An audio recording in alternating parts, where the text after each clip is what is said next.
Mr. Rooney, how did you become a foreign correspondent? I was so lucky. I was with the 17th Field Artillery, and became their correspondent. And I went into London, and I went to the Stars and Stripes office. They were just moving from Ireland into London, the London Times building. And they needed reporters, and I said I was one, which I wasn't.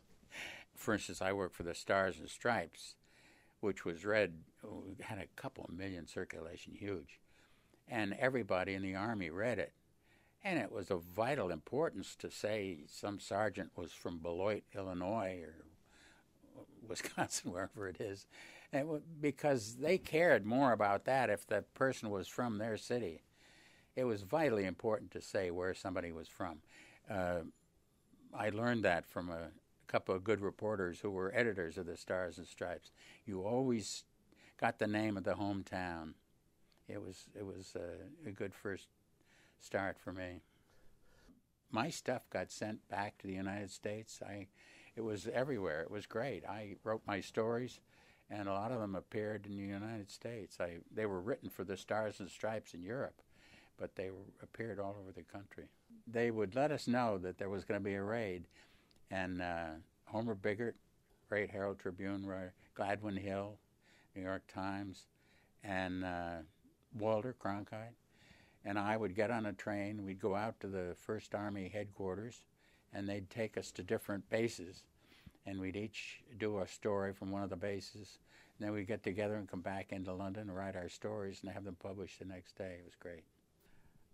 We had a great little bar next to the Stars and Stripes off Fleet Street in London, and all the correspondents from the AP, the UP, and the Times and the Tribune came over there for a drink at night, and we always went down there. And there were always 8 or 10 of us telling stories. It was a great spot. It was called The Lamb and the Lark. Only time I really met Hemingway was going into Paris, and I was in the long line of American troops, artillery mostly, and I had a Jeep, my own Jeep, and Hemingway was in the line. They shot at the front of our line, and the whole thing stopped while they went to get whoever it was shooting at us, and I ran over to the side to get out of a fire, and I go over behind some hedges, and there's Ernest Hemingway. I thought, my God, here I am behind a bush with Ernest Hemingway. Here I was, a 25-year-old reporter. I was pretty impressed. Oh, I was scared every day, because as we came into the beaches and fought our way forward, the Germans were ahead of us all the time. And there was never a day when you could not have been killed. And yes, I was frightened to death. I think everybody was. We had a correspondence camp, and there were with the First Army, and there were 25 of us, or 28, something like that. I'm not sure the number. And each day we would go with a different division, and sometimes a couple of us went with one division, but we went alone too. And we didn't gang up much. In other words, there were never 4 or 5 of us with one division. And as the division pushed forwards against the German forces, we moved with them, and it was always dangerous. And yeah, I was scared. Well, I saw a lot of bodies. I had been in England with the 8th Air Force for a year, and I flew with the 8th Air Force on bombing raids into Germany. I went on one flight, and one of the people on board my plane was killed. So I had seen people killed before, and I seen a lot of people killed in the Air Force. And I always went out to the airfields when the 8th Air Force came back, and there were frequently people on board who had been shot. The FW-190s and Mr. Smith 109 shot through the ranks of our B-17 bombers, firing, and often killed some guys. And I think it's important for reporters to actually be everywhere so they can see for themselves what things are really like. I mean, that's the best way to be a reporter, is to tell what you're seeing. I think being a reporter is one of the best jobs in the world. And if you were covering a war, going to the front is where you go to get the story. Well, I don't know how quiet it was kept. They knew we were coming. The beach was down there, and they were up on the banks with guns, and it was, wow. I came into Utah Beach 4 days after the first assault waves. There are no pictures of the landing, you know. You've seen the few there are 1,000 times. All my pictures are in my memory.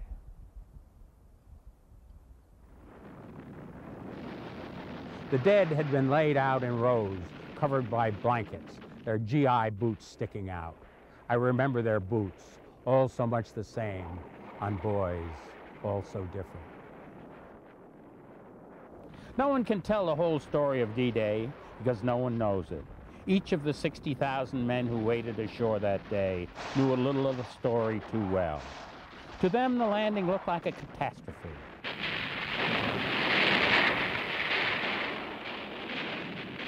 Each knew a friend shot through the throat, shot through the knee. Each knew the names of 5 hanging dead on the barbed wire in the water 20 yards offshore. They knew 3 who lay unattended on the stony beach as the blood drained from holes in their bodies. They saw whole tank crews drown when they rumbled off the ramps of their landing craft and dropped into 20 feet of water. There were heroes here no one will ever know because they are dead. The heroism of others is known only to themselves. Was the most shocking moment, though, when you walked into that concentration camp? Well, it was, because I had heard about it for years, by then a couple of years, and I was shocked at how true everything was. I mean, there were still people there who were dying and who were prisoners, and they were in desperate condition. And it was a shock to me to find that it was true. No, nothing's too gruesome to tell. Proud to say I have always hated the idea of war, thought it was totally unnecessary and foolish, and I still think so. I mean, there is no reason why men have to end up trying to kill each other to make a point. It's ridiculous. Well, I do think it would be very difficult to cover a war now. It's not the same. One guy does not shoot another anymore, I don't think, in a war. A friend named Bud Hutton, who was a very good journalist, taught me a lot. He had been the editor of a Binghamton newspaper and some other newspapers, and he really knew the newspaper business. And I worked with him, and he taught me a great deal about the business. And after the war, here I was, a sergeant, getting paid as a sergeant. And a couple of weeks after we got back here to New York, we sold the book we had written to MGM for $55,000. You know, it was all the money in the world. Came back to New York, and I got a job writing for Arthur Godfrey, who was the biggest thing there ever was in television at its beginning. And I wrote for Godfrey for 5 years, right here in New York at 485 Madison. And then after that, I was a writer for the CBS morning show with Will Rogers Jr., and he was a great guy. He couldn't write his own name, but he was a good guy, and I enjoyed writing for him. I think it's been lucky to have 2 very good producers. Don Hewitt was a genius. I mean, he started 60 Minutes, and he was not my best friend, but he was good. Andy, I want 2 minutes. I don't want it shorter, I just want it better. With the whole world now deciding that more is less, you're the only one left who thinks more is more. Uh-huh. Can you just please keep it at 2 minutes? No. Any 2 minutes. The first 2 minutes, the last 2 minutes, the middle 2 minutes, but 2 minutes. Thank you. Who is this? Now we have his successor, Jeff Fager, is just very good. He knows what news is, And that's what he wants on the show, and that's what we get. It's been thrilling to work for such a good show. Oh, I like them all. Harry was my best friend. I mean, I knew Harry for years, and he was, as I said, he was lazy, but I wrote everything Harry wrote for many years. And Mike Wallace I've never really written for, but I knew him well, and still know him well. It is a great thrill to be with him. I like Morley. I see a lot of Morley. And you just know that these people are where they are, and it wasn't by luck that they got there. They're good. And I like the idea of being a newspaper man, but I haven't been one for a long while. And it's melded, too. I mean, there isn't much difference between a newspaper reporter and a television reporter, except a television reporter has to say it on camera. I think you try to be honest with everything you write. That's important, I think, whether you're a newspaper man or not. Being honest when you're writing is of vital importance, and people understand it, too. They know that you're being as honest as you are able, and that what you say is true. It's hard to say why I have been successful. Hard for me, anyway. I wouldn't give it if I did.